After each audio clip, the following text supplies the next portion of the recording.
Oke, bismillahirrahmanirrahim. Assalamualaikum warahmatullahi wabarakatuh.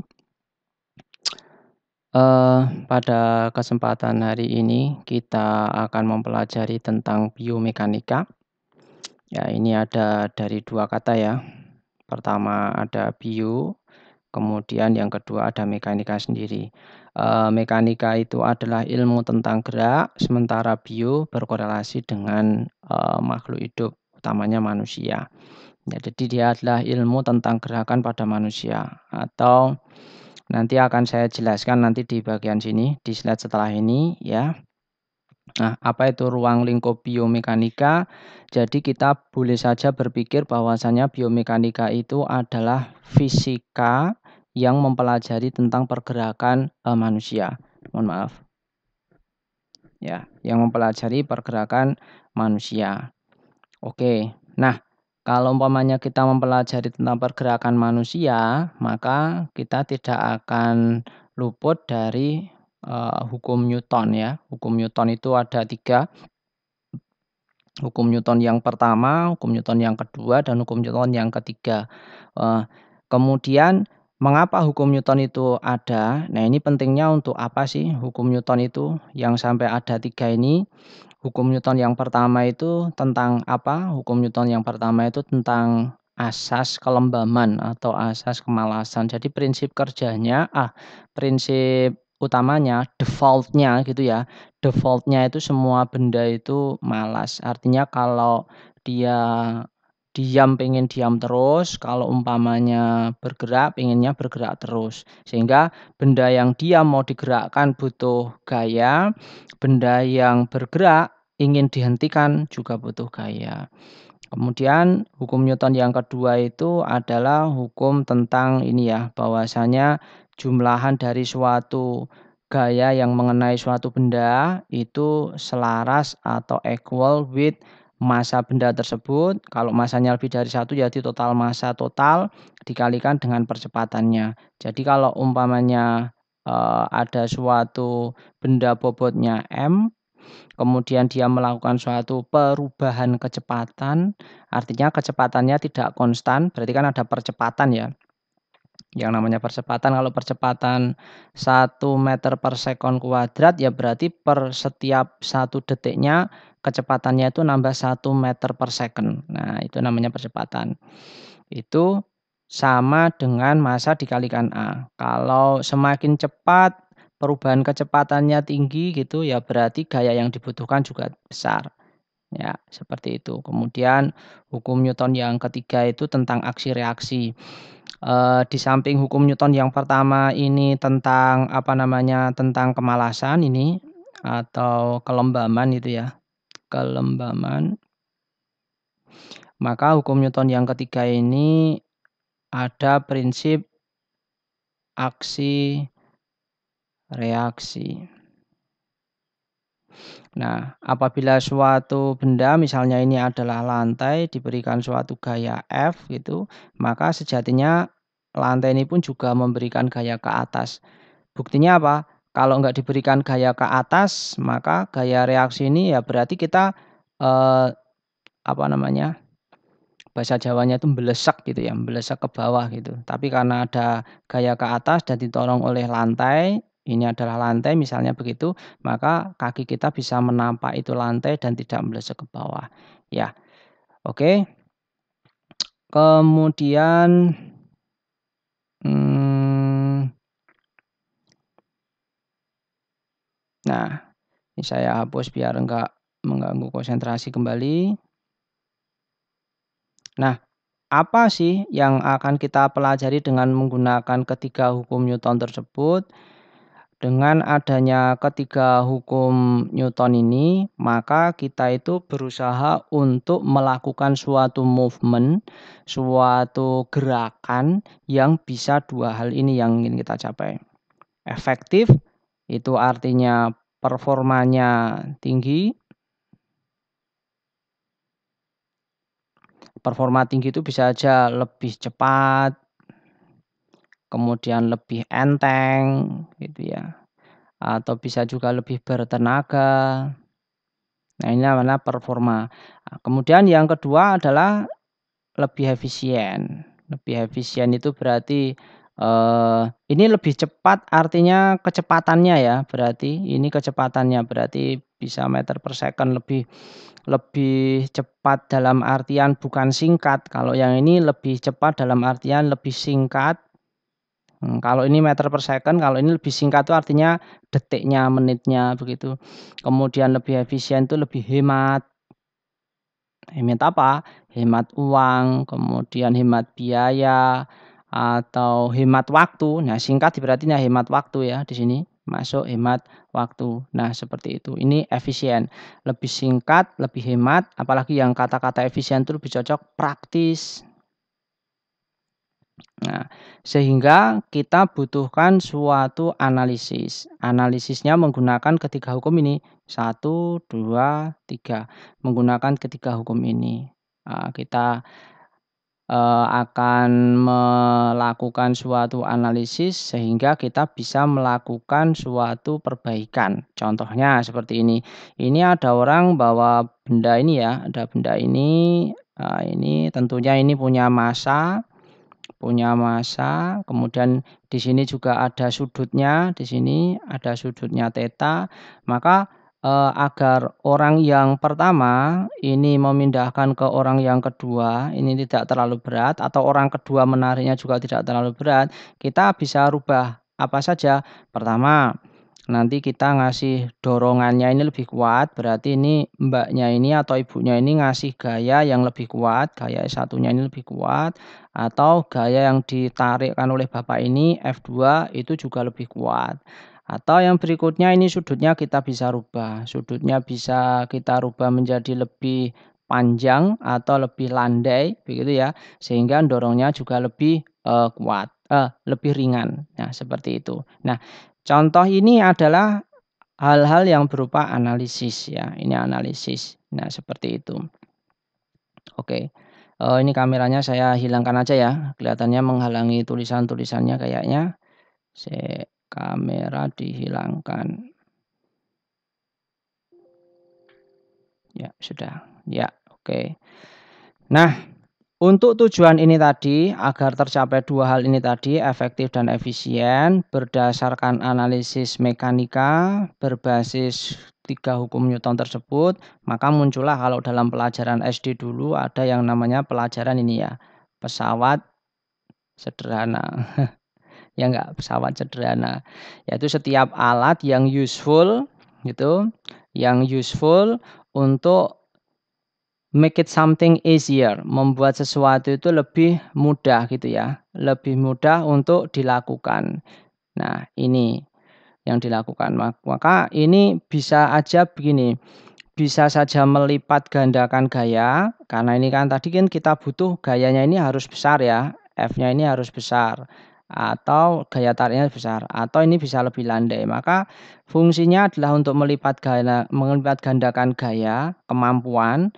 Kadang kita dulu ada beberapa buku bahasa Indonesia itu menyebutkan gaya yang dibutuhkan itu namanya kuasa gitu ya.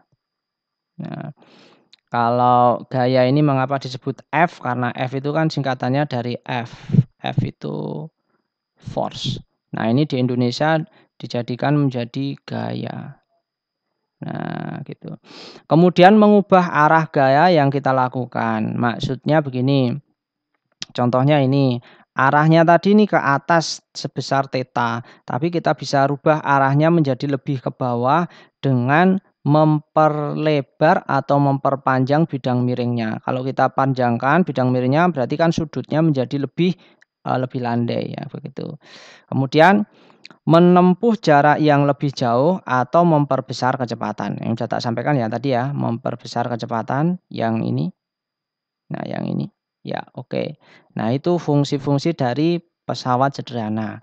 Ada beberapa banyak pesawat sederhana itu ada bola atau roda, ada bidang miring, ada katrol, ada tuas. Nah, kita akan cek satu persatu yang keseharian banget sering kita temui gitu ya. Ternyata itu adalah prinsip-prinsip mekanika. Nah, mengapa sih kita pelajari di dalam Kita kan notabene di jurusan teknik elektro, prodinya ada macam-macam ya, begitu ya. Ada yang teknik komputer, ada yang informatika, kemudian ada yang elektromurni.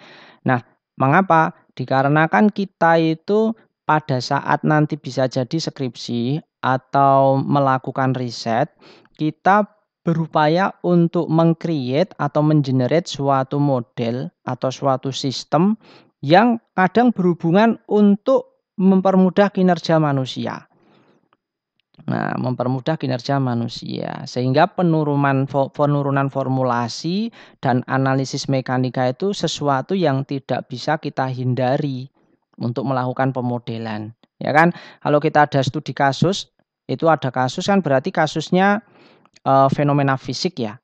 Kemudian sementara kita bisa analisisnya kan tidak menggunakan, hanya dengan menggunakan komunikasi ngomong dan lain sebagainya kan. Kita analisisnya harus berupa angka, harus terkuantifikasi. Maka mengkuantifikasi hal yang sebelumnya fenomena fisik itu dengan apa? Ya dengan analisis. Analisisnya dengan apa? Dengan rumus. Dengan rumus nanti F misalnya ini nanti akan ketahuan gayanya harus lebih besar, gayanya harus besar itu apa toh? F-nya harus lebih besar. Berarti nanti ada nilainya menjadi newton. Kalau begitu ini harus lebih miring, bidang miringnya harus lebih miring. Lebih miring seberapa miring? Oh, tetanya harus berapa radian misalnya seperti itu.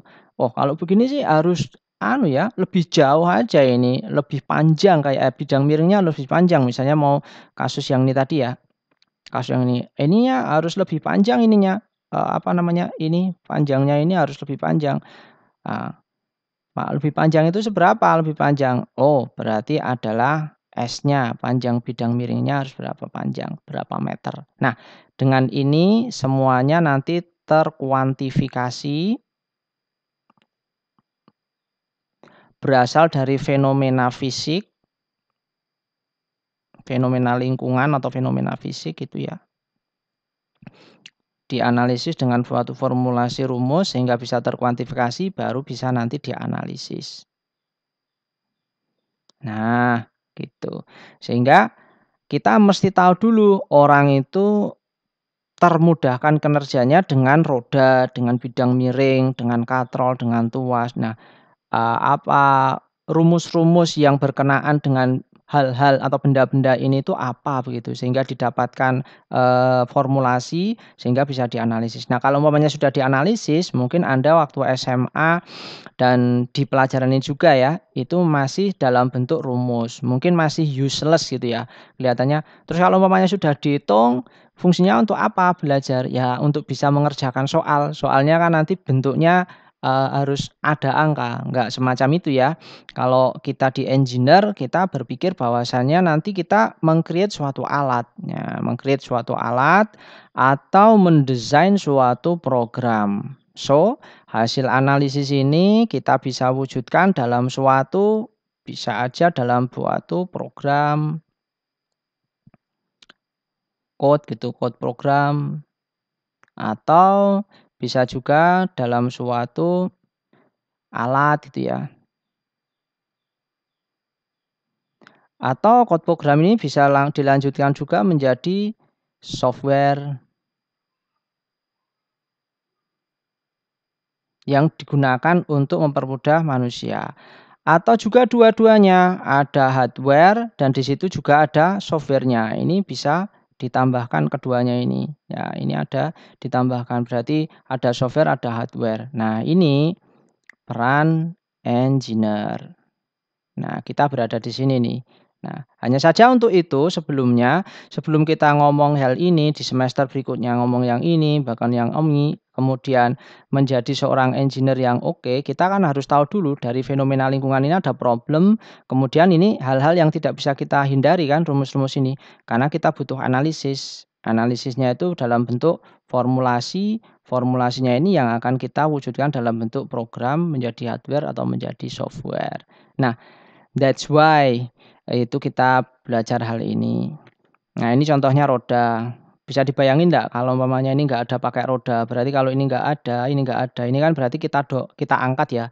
Ini kita angkat menggunakan gaya F. Ini pun juga harus kita angkat dan kebayang nggak ini kalau diangkat sendiri bisa nggak? Kan nggak bisa ya. Setidaknya ada 4 orang ngangkat ini.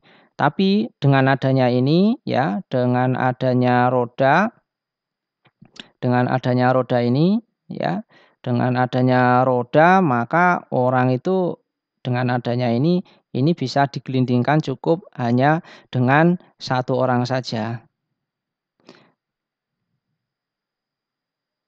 Sementara kalau yang ini, ya kan, setidaknya ya toh, ini setidaknya adalah 4 orang. Kalau ini 1 orang saja sudah cukup. Nah, seperti itu. Kemudian apalagi roda itu, nah contohnya yang ada di sini juga roda. Ini sangat useful sekali ini ya, sangat useful sekali ini. Ini sangat bermanfaat sekali ini. Ada di mana-mana. Kemudian kebayang juga apa namanya, sepeda motor. Kebayang nggak kalau pakai sepeda motor tapi rodanya kotak gitu? Ya jalan Pak gitu ya, tapi kepalanya juga ikut jalan gitu, jalan atas bawah maksudnya. Nggak harus kotak aja dulu deh, segi 8 aja wes, segi 8 aja itu ya habis naik motor ya juga kepalanya ikut goyang-goyang juga ya setelah ya, seperti itu. Nah ini roda, maka ini adalah apa manfaat roda? Oh nabrak ini, saya hapus. Nah apa manfaat roda itu? Manfaat roda ada banyak ya, ada bisa sebagaimana yang tadi kita sampaikan di alat sederhana, bisa merubah sudut atau merubah arah gaya, kemudian meningkatkan gaya atau mengurangi beban. Nah, ini termasuk yang mana? Ya, mengurangi beban. Kemudian apakah harus roda? Oh, enggak juga. Nah, untuk menolong ini juga enggak harus roda, bisa aja dengan yang lain. Misalnya saja dengan apa namanya? Itu kalau umpamanya lihat di bandara itu ya, di bandara yang di Singapura atau yang di luar negeri itu kan kalau dari, apa namanya, tempat turunnya pesawat sampai bagian imigrasi pengecekan paspor, visa, atau kedatangan itu kan nggak jalan ya, kalau di tempat kita masih jalan, kalau di luar negeri kan, apa namanya, sudah ada lift horizontalnya itu ya, sehingga orangnya kita tetap diem aja kemudian nanti karpet karetnya itu yang akan mengantarkan kita ke destinasi gitu. Nah itu contoh juga suatu pesawat sederhana, nggak harus roda. Kemudian apa sih yang bisa kita rekayasa dari roda? Nah tentunya besar kecilnya ya, besar kecilnya ini kita bisa bandingkan. Misalnya kalau ini kita kasih yang besar gitu ya, kalau kita kasih yang besar ini efektif nggak? Nah, oh, nggak efektif ya. Mengapa? Abot dorongnya, betul? Semakin kecil, dia nanti akan semakin ringan dorongnya, seperti itu. Ini coba kita kasih ban mobil gitu ya, ya nggak efektif juga, nggak jadi bisa didorong 1 orang gitu ya.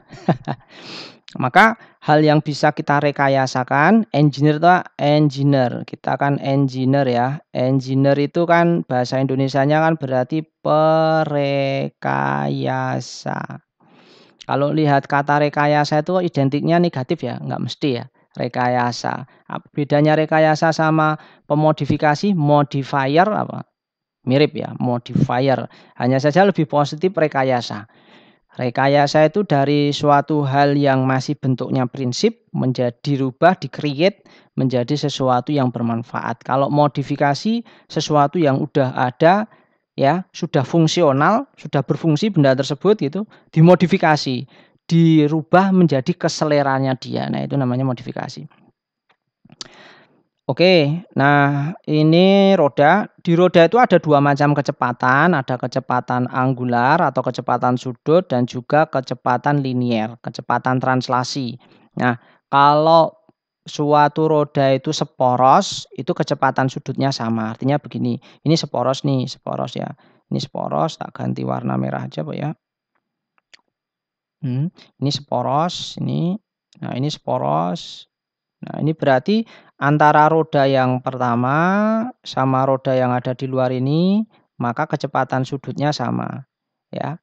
Artinya ini kalau umpamanya saya gerakkan ke kiri, ya berarti kalau ini berubah sebesar theta, roda pertama juga berubah sebesar theta, ya. Kemudian roda yang kedua juga sebesar theta, ya. Artinya berapa sudut per second begitu, sama. Sementara kalau umpamanya roda itu tidak seporos, disinggungkan, artinya begini, ini bersinggungan, maka roda tersebut kecepatan sudutnya berbeda, tapi kecepatan translasinya sama. Kecepatan translasi itu kecepatan linier. Kalau ini diperjalankan ke kanan begitu, ini diperjalankan ke kanan, ini putar ke kanan gitu ya. Ini putar ke kanan, ini kan juga berarti muter ke kanan, berarti kecepatannya sama. Hanya berubah misalnya 0,05 meter per sekon. Maka roda pertama bergerak dengan kecepatan ini ke kanan, roda yang kedua pun juga 0,05 meter per second. Tapi kecepatan sudutnya tentu saja beda. Yang ini, yang roda kecil bergeraknya lebih cepat ya kan. Sama aja kalau umpamanya kalian lihat jamaah haji itu yang mendekati Ka'bah, tentu yang lebih enteng tawafnya yang mana? Yang lebih dekat ke Ka'bah ya kan. Nah, enteng muternya kecil. Tapi kalau yang lebih jauh radiusnya tinggi ya satu kali putaran, wah harus lebar gitu ya. Nah, karena jari-jarinya berbeda. Jari-jarinya berbeda. Nah, seperti itu. Otomatis nih kecepatan sudutnya beda, tetapi kecepatan transaksinya sama. Nah, gimana kalau dengan menggunakan rantai? Kalau dengan menggunakan rantai itu prinsipnya apakah kecepatan sudutnya yang sama ataukah kecepatan, translasinya yang sama? Kalau menggunakan rantai maka dia seperti disinggungkan, seperti di sini ya. Ini boleh dipisah, tapi dengan adanya rantai dia menjadikan dua roda tersebut tersinggungkan, sehingga kecepatan translasinya yang sama, kecepatan sudutnya beda. Sementara roda B dan roda C itu adalah kecepatan sudutnya yang sama, kecepatan translasinya berbeda. Ya, seperti itu. Kemudian apalagi yang bisa kita rekayasakan? Yang bisa kita rekayasakan adalah ini, yang kita bisa rekayasakan dari suatu roda itu adalah dengan menggunakan ini ya, gear. Nah, kalau roda sepeda kita itu kan menggunakan gear ya. Semakin banyak gear, semakin banyak giginya itu, maka dia juga akan semakin powerful. Lain kalau umpamanya giginya sedikit. Bisa dibandingkan ya, kalau umpamanya giginya satu roda itu, satu gear itu giginya cuma 5 kan berarti geraknya gimana? Jeglek, jeglek, jeglek kan begitu. Semakin besar roda giginya, maka dia akan semakin smooth. Kan begitu. Oke, kemudian katrol itu juga sama, dia termasuk pesawat sederhana. Oh ya, tujuan pesawat sederhana itu sebenarnya untuk apa sih di dalam pelajaran mekanika? Tujuan utama dari pesawat sederhana itu adalah untuk mendapatkan keuntungan mekanis ya. Mechanical advantages. Keuntungan mekanik, ya. Keuntungan mekanik ini harus lebih besar dari 0. Artinya kalau umpamanya kurang dari 0 berarti dia rugi. Semakin besar maka semakin terlipatkan keuntungannya. Semakin enteng, semakin powerful kalau umpamanya kita ingin mendapatkan pengali gaya. Kemudian semakin efisien, semakin enteng, kan seperti itu. Semakin cepat kalau yang kita inginkan adalah kecepatan. Ya, seperti itu. Nah, kalau di roda tadi, kecepatan atau keuntungan mekanis bisa kita rubah dengan cara menyinggungkan satu roda dengan yang lain, merubah jari-jarinya, dan lain sebagainya. Kalau di katrol kita bisa rubah dengan cara menambah jumlah katrol. Ya, keuntungan mekanis itu rumusnya adalah keuntungan mekanis itu ada yang namanya lengan kuasa sama lengan beban ya. Lengan kuasa dibagi lengan beban. Artinya nggak harus ini aja, nggak harus lengan kuasa ya. Kalau lengan kuasa identiknya nanti dengan tuas ya. Keuntungan mekanis itu antara F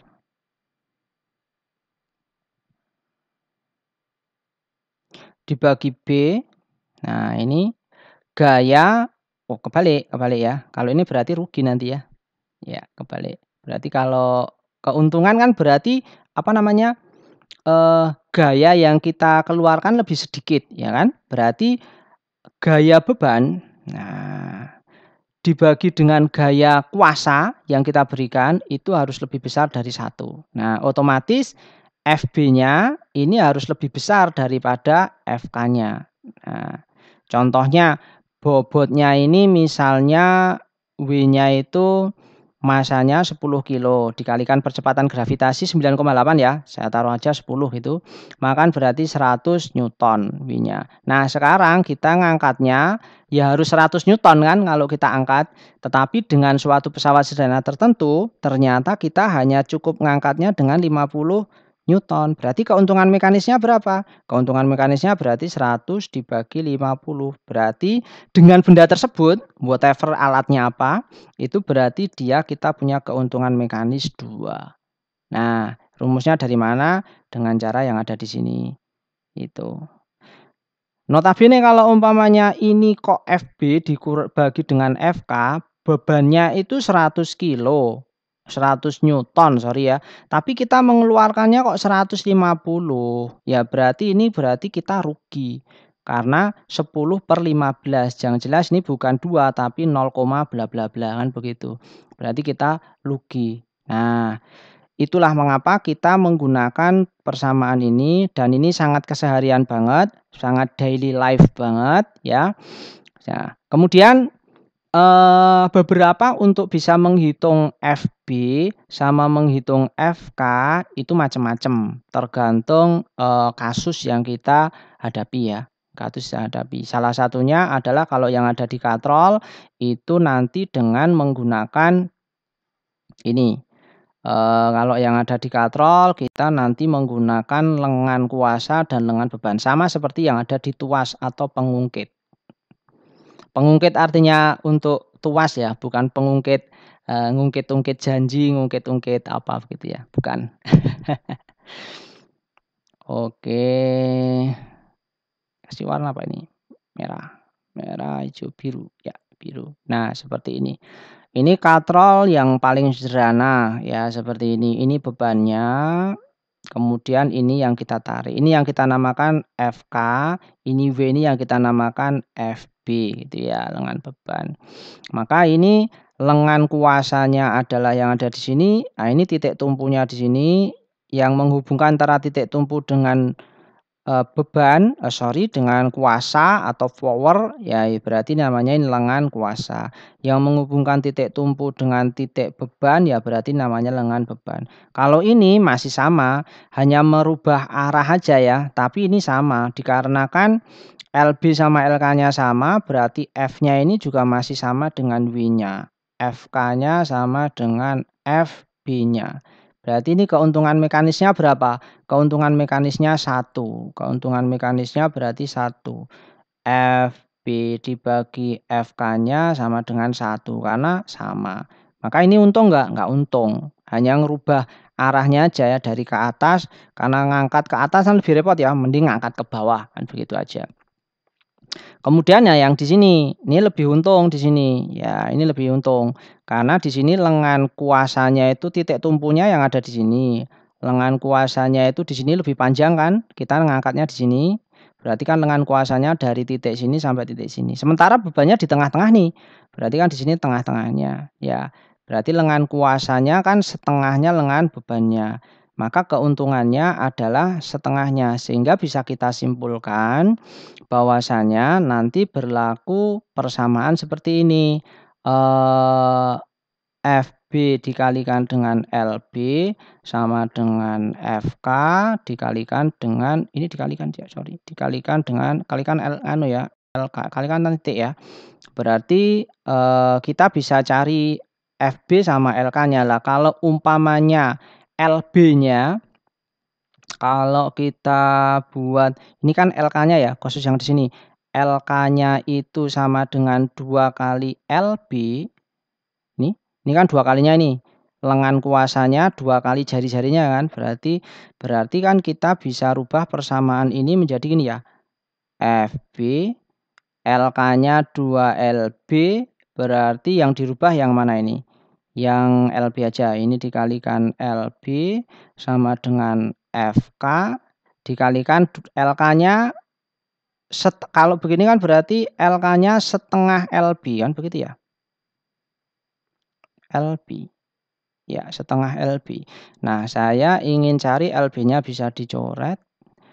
Berarti 2FB sama dengan FK. Keuntungan mekanisnya itu adalah FB per FK. Berarti ini kalau ini dihilangin aja dulu ya, berarti gitu. FB per FK. FB per FK sama dengan 2. Nah, berarti keuntungan mekanisnya 2. Ya, seperti itu. Berarti ini punya keuntungan mekanis 2 kali. Dengan cara seperti ini naruhnya. Beda kan? Ini naruhnya seperti ini, yang sekarang naruhnya seperti ini. Ya, ini lebih menguntungkan. Yang ini lebih menguntungkan daripada yang ini. Kemudian gimana kalau mau keuntungan mekanisnya agar menjadi 4? Nih, agar keuntungan mekanisnya menjadi 4, Anda bisa melakukan modifikasi atau merekayasa jumlah katrolnya seperti ini. Ya, seperti itu. Ya. Oke. Kemudian prinsip-prinsip katrol itu kalau di biomekanika ada di sini, kalau di rumah sakit ya. Ada loh kalau umpamanya ingin rehabilitasi tulang yang ada di sini ya, tulang leher apa ya, ini ya, tulang leher. Naudzubillah min dzalik ya. Ini kepala nggak boleh bergerak, nggak boleh gerak ke sana. Maka ini dikasih beban ke bawah. Ini namanya beban W. Ini dikasih beban kan berarti ini massa dikalikan dengan G ya. Nah, ini tergantung massa berapa ini. Bobotnya ini tergantung bobotnya ini. Yang jelas bobotnya jangan sampai 2 kali bobot tubuh ya. Kalau bobot tubuh ya ini njlungup ke bawah ya, ketarik ke sana kalau sangat berat banget. Nah, seberapa besar nih, berapa kilo gitu. Nah, tergantung dengan apa. Nah, ini kan berarti kan butuh dikuantifikasi lagi ya, dikuantifikasi lagi. Kuantifikasi lagi, butuh rumus lagi, butuh rumus nanti buat analisis ya kan. Dengan adanya analisis kita tahu W-nya ini yang tepat berapa, seperti itu. Contoh juga yang ini kaki. Nah, ini masanya mesti berapa? Ini juga masanya mesti berapa? Ya, berapa kilo? Terlalu ringan otomatis kakinya masih bisa gerak-gerak lagi, nggak fungsi dong. Kan fungsinya agar si kaki itu negang ke sana ya untuk penyembuhan sehingga tulangnya itu nggak banyak melakukan pergerakan. Tapi kalau umpamanya terlalu berat juga ya berarti pegel juga, kakinya malah ketarik juga ya kan. Berarti butuh angka yang tepat kan? Nggak hanya bisa ngomong-ngomong begini kan, ya masanya harus tepat. Tepat itu seberapa Mbak? Tepat itu harus berapa Mas? Tepat itu berapa kilo? Ya tergantung. Tergantung apa? Tergantung berat badannya pasien. Nah, itu yang namanya analisis. Ya. Sehingga muncul angka. Di dalam teknik semuanya itu harus measurable, harus terukur begitu. Kalau nggak terukur, nggak bisa diprogram, ya kan? Nggak bisa dibuat alatnya, seperti itu. Nah, ini contoh contoh fungsi-fungsi yang lainnya, sehingga kuncinya adalah apa? Model traksinya itu adalah ini. Kuncinya adalah analisis. Terukur. Yes. Kemudian yang tuas, kita banyak sekali ketemu tuas yang ada di sini. Ini ada di sepeda ya. Coba perhatikan tuas. Kalau sepeda itu yang paling enak yang gimana sih? Yang pedalnya, sorry bukan pedal, lengan apa namanya tuh? Lengan pedalnya ini yang saya maksud ini. Ini lengan pedalnya ini sini. Ya di sini. Lengan pedalnya yang panjang atau yang pendek? Ya. Enakan yang panjang deh. Bisa dibayangkan nggak? Suatu sepeda begitu, sepeda gunung tapi lengan pedalnya itu pendek. Ngayuhnya enak nggak? Nggak enak. Semakin panjang semakin powerful ya kan? Semakin panjang semakin powerful. Tapi ya sepanjang-panjangnya pedal kan nggak mungkin harus melebihi tingginya roda ya. Tingginya roda misalnya 30 cm. Mosok pedalnya ini karena ingin mendapatkan keuntungan mekanis yang besar kita buat 40 cm yang gajluk tanah lah ya. Nah, seperti itu. Enggak jeruk tanah juga. Nah, seperti itu ya. Oke. Sehingga kita perlu suatu desain. Lagi-lagi analisis. Analisis butuh sesuatu yang diangkakan, ya. Jadi jangan alergi dengan suatu rumus. Oke. Ini bebannya kan ini roda nih, ini perpaduan roda, berarti lengan bebannya kan panjangnya ini ya, lengan bebannya ini titik tumpunya, ini bebannya ke bawah, cuma kan nggak beban ke sini ya, ini bebannya dirambatkan ke rantai, digunakan untuk menggerakkan roda yang di bagian belakang, roda yang di bagian belakang ini, yang ini adalah bergerak, ya, ini bergerak, ketika ini bergerak digunakan untuk mendorong roda yang depan, kan gitu ya, digunakan, dan ini terdorong. Nah, kemudian gerakannya dari sini. Jadi powernya itu ada yang di bagian sini, powernya itu ada yang di bagian sini. Ini bagian yang terdorong aja, kan seperti itu. Nah, oke. Nah, kemudian sama ini oke ya. Nah, ini berarti kita bisa juga buat rumus, ternyata keuntungan mekanis itu tergantung dengan lengan kuasa sama lengan beban. Mengapa? Dikarenakan ini sumbernya sama, sumbernya dari F ya, dari genjotan kaki F. Nah, sehingga lengan beban sama lengan kuasanya itu yang paling menentukan seberapa banyak keuntungan mekanisnya. Nah, semakin kecil lengan bebannya kan berarti semakin ringan, semakin panjang lengan kuasanya itu semakin ringan juga, seperti itu. Nah, oke, kemudian kita juga bisa rekayasa lagi selain dari panjang lengan pedal, apa yang bisa kita rekayasakan lagi? Yang bisa kita rekayasakan lagi adalah jari-jari gearnya ya.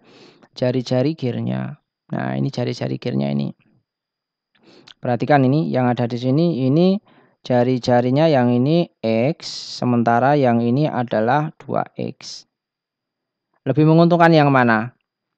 Kalau jalannya landai, ya, kalau jalannya landai ya menguntungkan yang gearnya yang besar ya. Gearnya yang banyak pada jari-jari yang besar. Panjang lah ya, jari-jari kok besar. Nah, tapi kalau umpamanya nanjak, kalau nanjak itu yang dibutuhkan itu apakah kecepatan? Bukan. Kalau nanjak itu yang dibutuhkan adalah power, kekuatan. Sehingga yang kita butuhkan ini gearnya yang kecil. Gearnya sedikit pada jari-jari yang pendek. Artinya ini gearnya kecil gitu ya, kalau ini nanjak. Kalau ini landai kita butuhkan yang gede, tapi kalau yang ini kita butuhkan yang kecil. Karena kalau ini kecil berarti kan kecepatan angulernya tinggi, kalau ini besar kecepatan angulernya atau kecepatan sudutnya rendah. Nah gitu. Yang kita butuhkan adalah powerful-nya ya, sehingga kalau nanjak ini yang kecil, seperti itu. Seperti itu. Ini sudah tak tanyakan, sudah tak jawab ya. Kemudian, nah ini pesawat sederhana yang terakhir, prinsip sederhananya ini, tapi bisa dibayangkan pada saat mahasiswa nanti skripsi itu banyak loh yang bisa memanfaatkan prinsip-prinsip seperti ini, terutama yang mau bikin hardware gitu ya, hardware untuk alat bantu di kesehatan. Nah, alat bantu kesehatan atau alat bantu tukang itu prinsip-prinsip seperti ini sangat meaningful banget, sangat useful banget ya.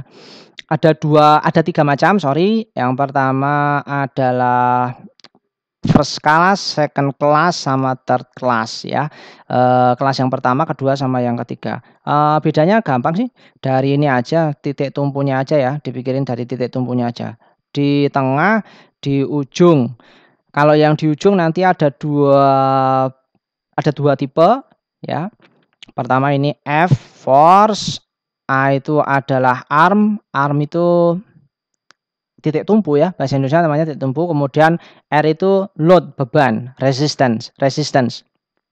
Nah, kalau seperti ini berarti kita nariknya di sini, jungkat-jungkit lah ya, di sini, kemudian bebannya di sini. Nah, ini paling untung gimana? Kalau di sini adalah lengan kuasa, kemudian di sini adalah lengan beban, yang paling menguntungkan lengan bebannya kan kecil ya, berarti ini digeser ke sana. Nah, paling enak itu begini. Nah, ini armnya di sini. Kalau ini kita geser ke sana kan berarti lengan bebannya jadi lebih kecil, berarti ya. Kalau demikian kan nanti lengan bebannya lebih kecil daripada lengan kuasanya. Nah, keuntungan mekanisnya besar nanti.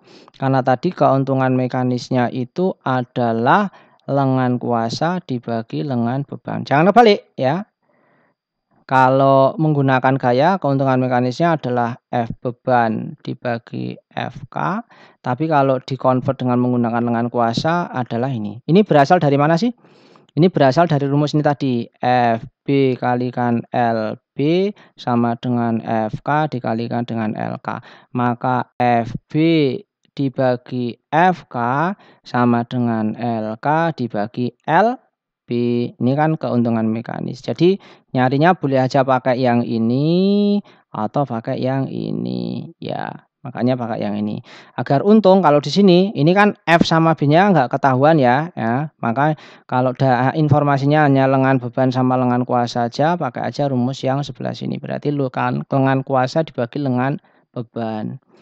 Sama, kemudian kalau yang bentuk yang kedua, kalau ini yang kedua yang ada di sini, kelas yang kedua saya kasih warna merah kali ya. Nah, ini bentuk yang kedua modelnya ARF. Berarti dari ujung sini arm, resistance, kemudian force ya.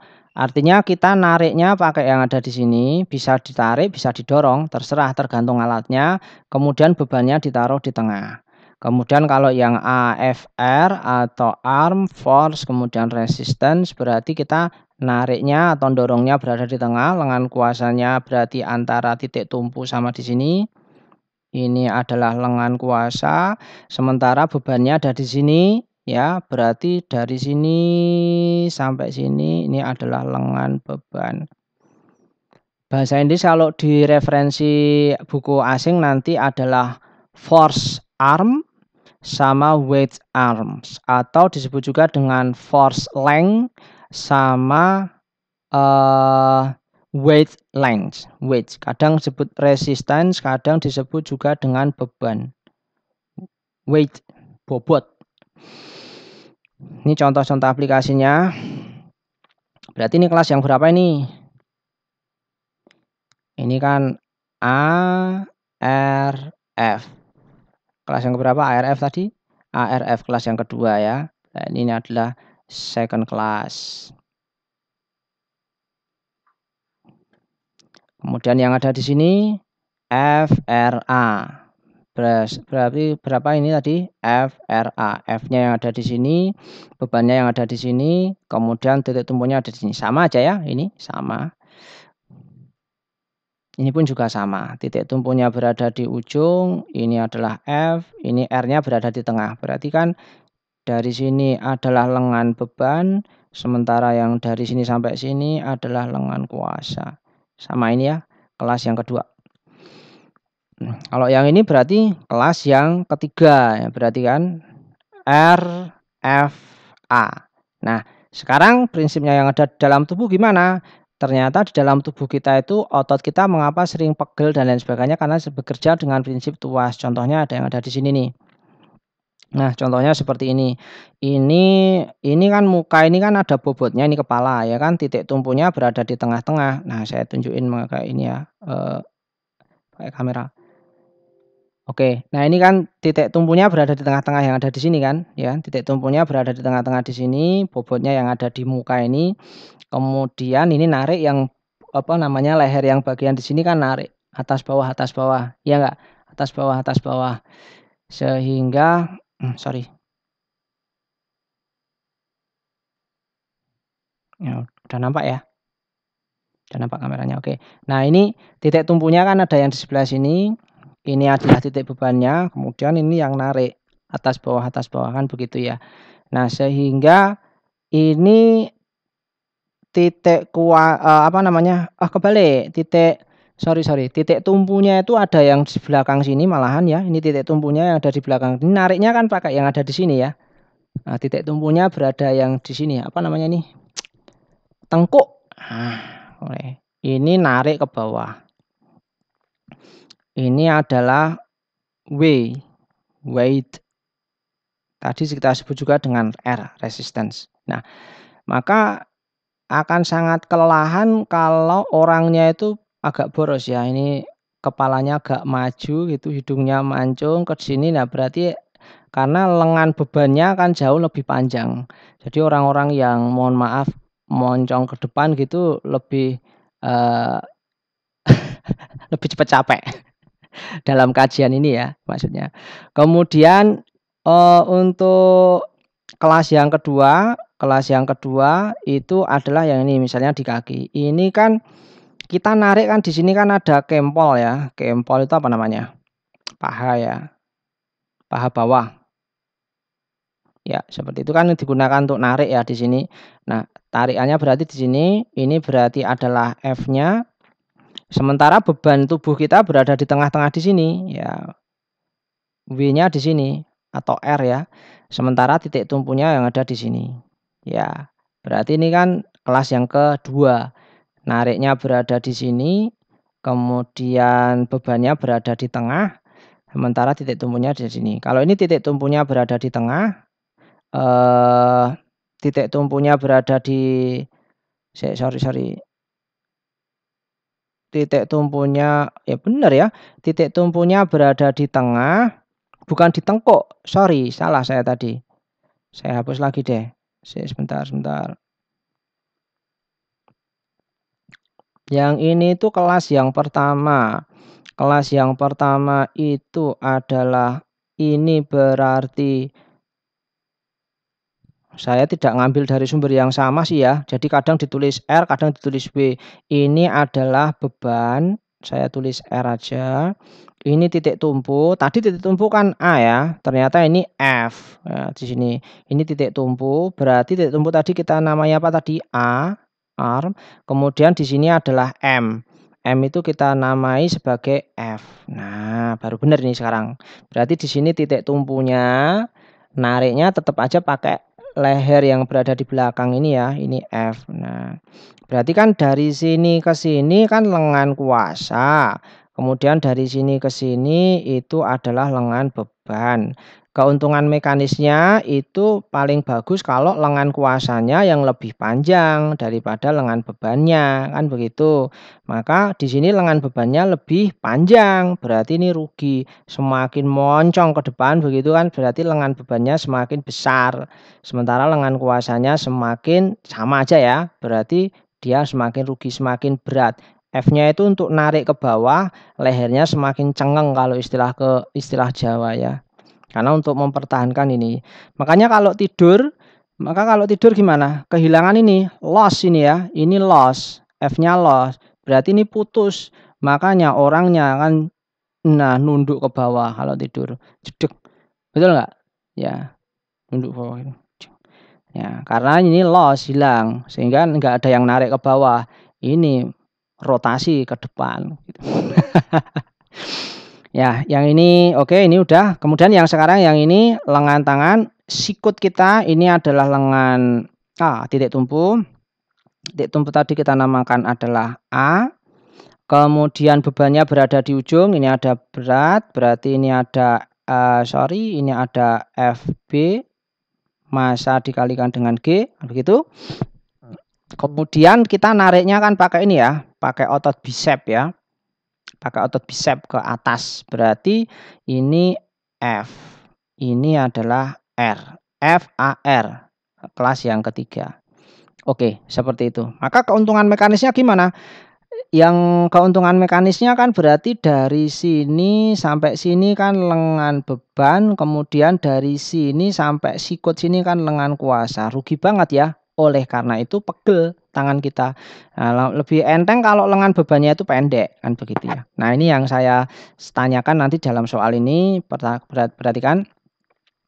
Case study-nya bukan yang ini ya, case study-nya yang satunya lagi, ada 3 orang panjang tangannya berbeda-beda. Ini panjang orang yang pertama, orang yang kedua, sama orang yang ketiga. Panjangnya ada 45 cm, 40 cm, sama 35 cm ya. Ini mengangkat beban 2 kilo, berarti ini 2 kilo, ini 2 kilo. Berarti gaya bebannya adalah kalau misalnya persamaan gravitasinya adalah 10 meter per sekon kuadrat. percepatan gravitasi, berarti ini masanya adalah 2 dikalikan 10. Hukum Newton yang kedua ya, F sama dengan M kali A. Kalau gaya ke bawah berarti M kali G, maka sama dengan 20 Newton. Gayanya ke bawah. Nah, kemudian dari sini titik tumpunya ini adalah sikunya F, tadi kita namakan dengan A. Kemudian ini adalah ada gaya ke atas, kita namakan dengan F kuasa. Kemudian dari sini ke sini, ini kelas ketiga lengan kuasa. Dari sini ke sana, ini adalah lengan beban. Pertanyaan saya, jarak orang dewasa antara siku-siku dan otot bisep itu kurang lebih 5 cm. Nah, berarti ini LK. Percepatan gravitasinya 10. Oke, ini berapakah ada 3 orang? Nah, pertanyaannya yang ini ya, sorry. Nah, gambar di atas menerapkan prinsip kerja mengikuti beberapa tipe 3, ya kan? Sudah jelas ya. Tipe 3.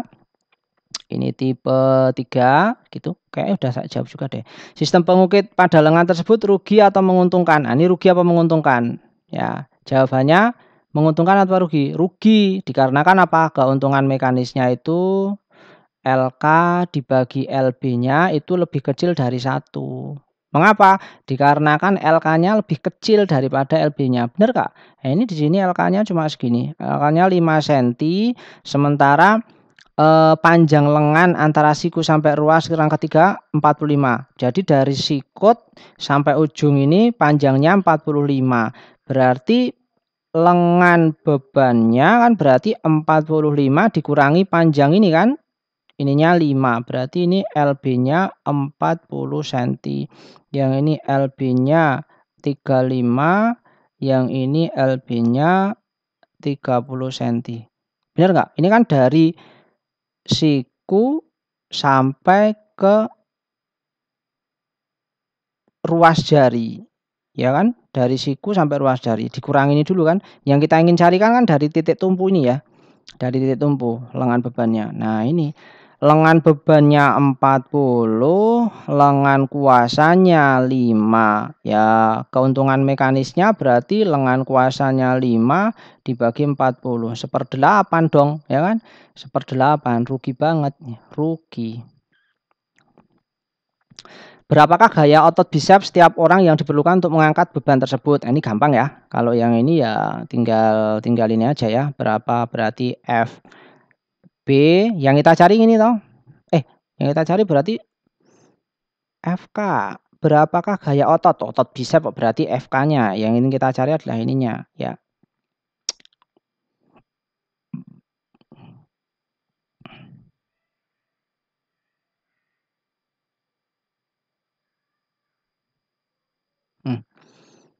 Berarti FK kali LK sama dengan FB dikalikan dengan LB. Yang ingin kita cari adalah FK, maka FB kali LB dibagi LK kan gitu aja ya. FB-nya tinggal dimasukkan ini.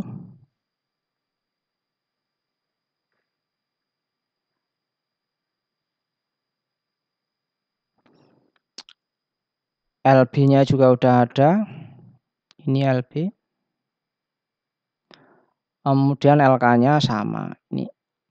Ya, seperti itu. Maka pertanyaan berikutnya, masing-masing sudah hitung lengan panjang. Lengan yang panjang cenderung lebih mudah lelah daripada lengan yang pendek. Benarkah? Benar ya? Benar.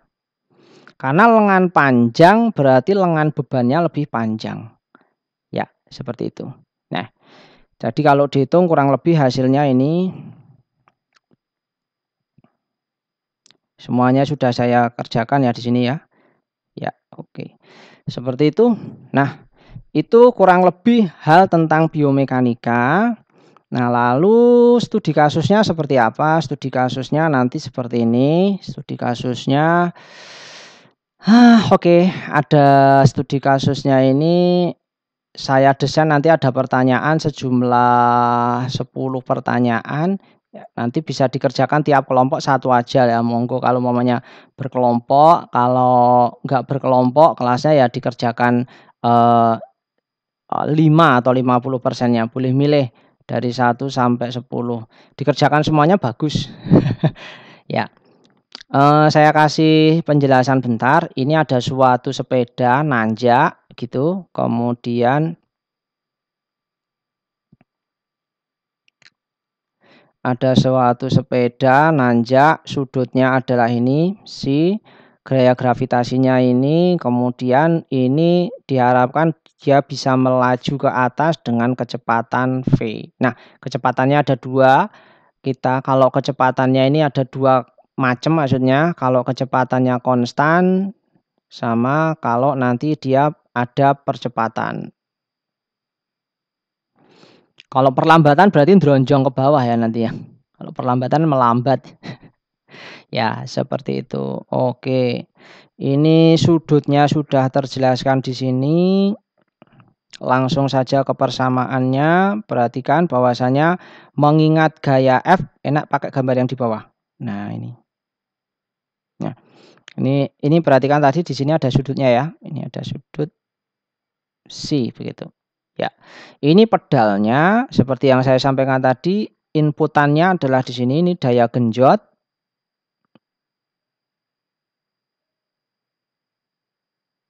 Gaya genjotnya yang ada di sini. Kemudian ini adalah jari-jari lengan pedalnya. Ini adalah jari-jari gear depan, ini jari-jari gear yang di belakang, jari-jari rodanya. Ya, ini saya sampaikan tadi kalau 2 gear seperti ini, maka kecepatan translasinya sama, kecepatan sudutnya berbeda. Oke.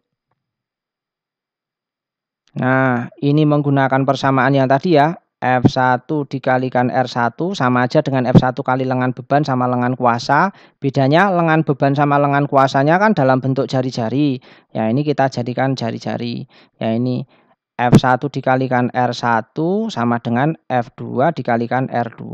Sama aja. Kemudian yang di sini F-nya sama. F2 sama dengan F3 karena gaya aksi reaksi ya. F2 sama dengan F3. F3 dikalikan R3 karena kecepatan sudutnya sama. F3 dikalikan R3 harus sama juga dong dengan F4 dikalikan R4. Nah, inputnya gaya genjot, outputnya ini F4 ini gaya dorong. Gaya dorong. Nah, pertanyaan saya, gaya genjot kalau sama dengan gaya dorong, nah itu berarti keuntungan mekanisnya 1. Yang lebih baik diinginkan kan gaya genjotnya itu lebih kecil daripada gaya dorongnya. Jadi gaya dorongnya genjotnya kecil tapi gaya dorongnya besar. Nah, seperti itu. Maka diperlukan rekayasa. Rekayasanya dengan apa? Ya seperti tadi, panjang pedalnya ini, lengan pedal, kemudian juga diameter atau jari-jari gear depan sama gear belakang. Sama gear depan. Makanya kalau umpamanya sepeda sport itu di sini gearnya ada lebih dari 1 ya. Karena bisa dikontrol. Tergantung kalau nanjak pilih gear yang kecil dan sebagainya. Oke, sekarang kita buat persamaannya. Nah, pertanyaan saya kan yang diinginkan kan gaya dorongnya berapa? Maka gaya dorongnya kan nanti kalau umpamanya kita samakan dari 2 persamaan ini kita rubah kan jawabannya jadinya kan nanti seperti ini ya. Nah, jadi gaya genjotnya ini dikalikan jari-jari pedalnya, kalikan jari-jari roda yang ketiga, jari-jari roda ketiga, R3 mana Pak yang tadi R3? Oh, gaya jari-jari gear yang belakang dibagi dengan jari-jari gear yang kedua sama jari-jari roda. R4 jari-jari roda, R2 gear yang kedua, R1 pedal. Ya. Nah, kemudian perhatikan di sini. Kalau di dunia nyata, hukum Newton bahwasanya F sama dengan M dikalikan A, kalau transaksi ya, atau F sama dengan M dikalikan G, itu khusus untuk yang ideal banget ya. Tapi kan di dalam dunia nyata itu nanti ada berbagai macam penghalang. Ada misalnya kalau berada di wilayah berangin berarti nanti ada drag atau gaya apa namanya, gaya halang gitu ya. Misalnya kalian pakai sepeda berada di wilayah hampa, atau berada di wilayah berangin, atau berada di, wilayah yang ada airnya, kan beda ya. Berat kalau umpamanya berada di wilayah yang tertenggelam air kan, karena ada drag, ada gaya halang gitu. Kemudian, ter apa, ter terpapar angin juga lebih lebih susah juga.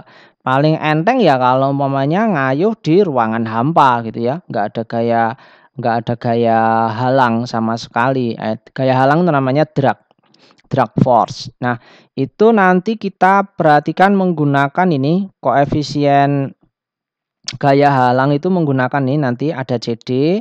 CD ini besarnya berapa bisa dilihat di sini, ini sumbernya, ini gaya hambat itu bisa nilainya yang jelas antara 0 sampai 1 ya. Ini nilai semua CD itu antara gini nilainya. Nah, seperti itu. Kalau 0 sama dengan 0 berarti di ruang hampa. Kalau sama dengan 1 ya berarti benar-benar nggak bisa bergerak. Berarti nilainya antara 0 sampai 1 ya, nggak pakai sama dengan ya, nggak pakai sama dengan, ya seperti itu. Oke oke oke. Nah, ini tergantung juga dengan koefisien massa jenis dari fluidanya. Misalnya kalau di udara ya berarti nanti udara, massa jenis udara, kalau di air ya berarti ini air, kan lain ya. Kalau Anda berenang di air, ngayuh sepeda yang terendam di air sama yang enggak kan lebih berat yang di air. A-nya ini berapa luasannya, berarti kalau umpamanya ada roda, luasannya hanya separuhnya aja yang tenggelam air, ya berarti berapa luasan yang terkena air aja. V-nya kecepatannya. V adalah kecepatan laju sepeda. Kemudian CR, ini juga ada CR. CR ini adalah gaya gesek atau gaya hambatan gelinding. Ya, ini setiap roda itu juga punya gaya hambat masing-masing ya, tergantung. Nah, nilai CR itu bisa dilihat di sini. Rolling resistance atau beban gelinding, ini ada dari 0,003 tergantung ya, untuk roda yang seperti apa. Misalnya untuk railroad steel atau untuk, apa itu, railroad steel itu bentuknya misalnya kalau mobil aja ya, misalnya mobil misalnya main car case. Nah, ini misalnya mobil yang untuk mobil-mobil tambang, main kan tambang ya. Kemudian dirty tram rail. Nah, tergantung juga kalau umpamanya bentuknya itu rel, rel kayak kereta itu ya, beda-beda. Kemudian untuk mobil biasa ini car tire measurement antara 0,00 sama bisa Anda pilih nanti sendiri di sini. Sepeda masuk yang mana, Pak? Sepeda masuk yang mana ya? Nih, ordinary care, tapi nih tergantung 0,3 kalau berada di sand. Sand itu apa? Pasir. Nah, perhatikan nih, kalau di pasir harusnya lebih besar kan 0,3 karena gaya hambatnya lebih besar. Seperti itu. Nah, yang di sepeda kalian bisa pilih sendirilah monggo. Yang jelas ya ini ya, sepeda ketemu. 0,002 sampai 0,005 production bicycle tires. Nah, ini seperti ini. Ya. Itu ini juga sama, CD sama CR itu sama, ini nilainya juga mirip seperti ini antara 0 sampai 1 ya. Itu jadi F itu tergantung, kalau ini kan dari hukum Newton ya, hukum Newton dari M dikalikan G, hanya saja karena miring maka yang ke bawahnya ke atasnya dikalikan dengan sin-nya tadi ya. Kemudian ini gaya gelindingnya. Gaya gelindingnya kan ke apa namanya horizontal tapi juga miring. Kalau horizontal kan berarti searah sumbu X dikalikan dengan cos. Ya, seperti ini. Sorry. Nah, tadi kan gini ya. Kalau di SMA mungkin begini deh.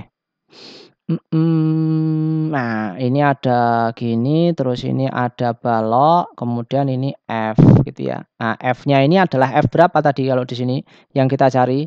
F4 ya, dicari. Berarti yang di sini nanti adalah F4. Ini adalah F4-nya. Nah, ini sudutnya adalah psi, berarti nanti ke bawahnya ini adalah M, G, sin, sini. Sementara ini ke kanannya adalah M, G, cos, si. Ya, seperti itu. Gaya ke kanannya ini nanti ada hambatan gelindingnya, dikasih gaya hambat menggunakan CD tadi, ini gaya hambat.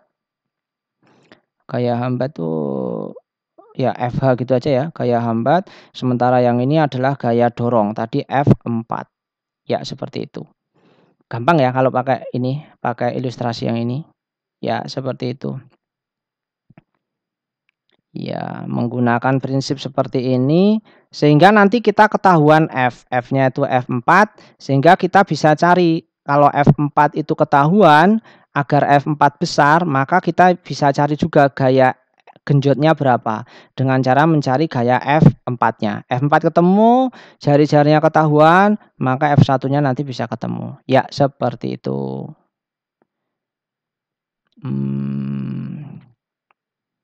Terus itu. Kalau P itu kan menggunakan daya ya, P dari singkatan dari kata power.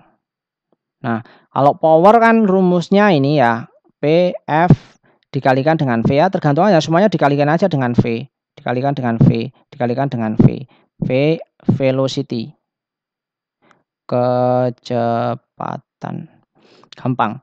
Tapi kalau ini kita analisisnya menggunakan F lebih enak. Mengapa ya? Dikarenakan menggunakan hukum Newton ya. Langsung F aja. Ya, seperti itu.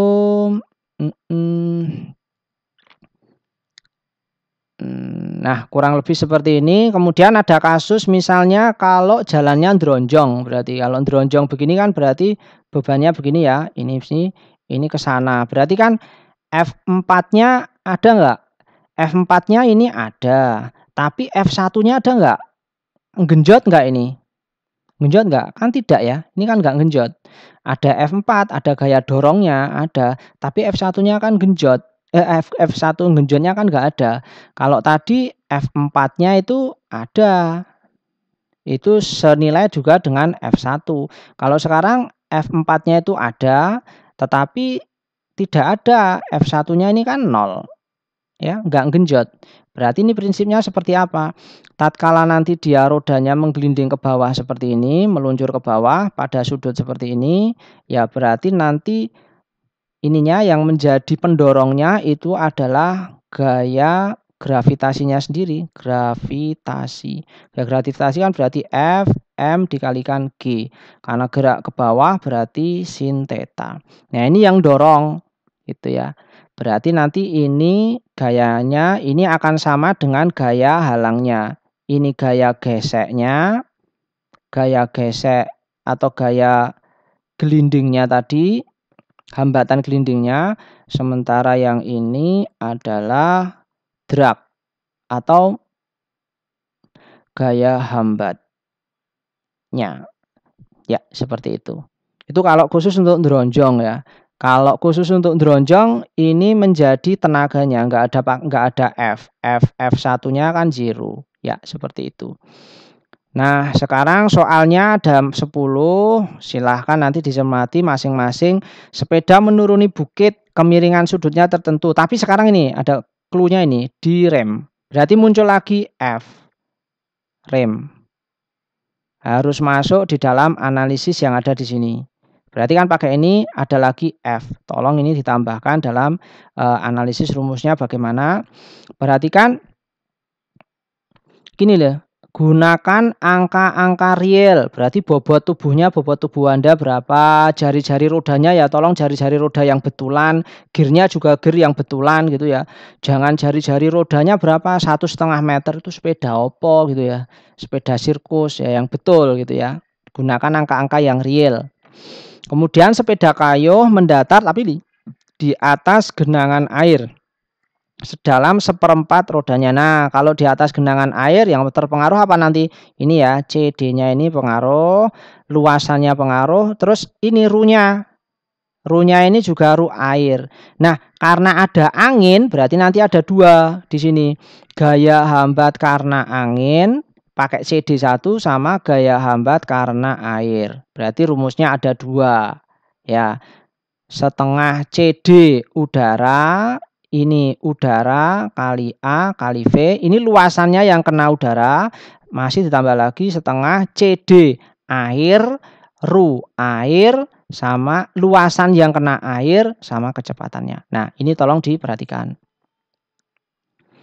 Sepeda roda 2 dengan 2 pasang pedal yang dikayuh. Ah, maksudnya sepeda ini loh, sepeda keluarga itu loh. Sepeda keluarga kan ada 2 ya, sepeda keluarga kan begini ya. Ini terus gini, tapi kan pedalnya ada 2, ini pedal. Ya, ini orang naik di sini sama ini orang naik di sini kan begitu ya. Ada 2 orang di sini. Nah, ini sepeda roda 2 pasang pedal berarti gaya genjotnya 2. Orang pertama genjot, orang kedua juga genjot, maksudnya seperti itu, kebayang ya?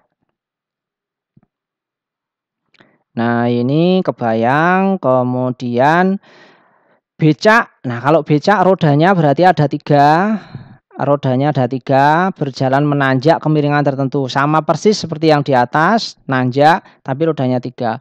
Kemudian becak berjalan menurun, sama persis yang di atas, tapi dia nurun.